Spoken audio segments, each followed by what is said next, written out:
دلم دریا ساحل ها کجایی، دلم رهجوست منزل ها کجایی، رسوم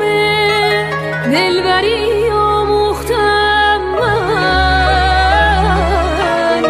شما را جویم ای دل ها کجایی، شما را جویم ای دل ها کجایی.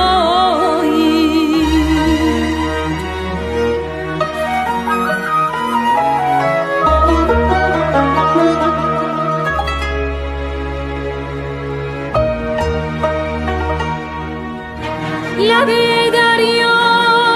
صفای روح و جان است، دل دریا جهان بی کران است، خورد موجی سر موج دگر را، ولی دریا روان است و روان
همه مانند ما شیدا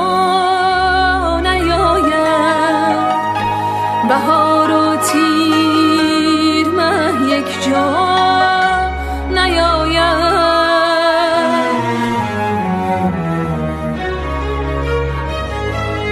اگر دریا دلی را برد دریا،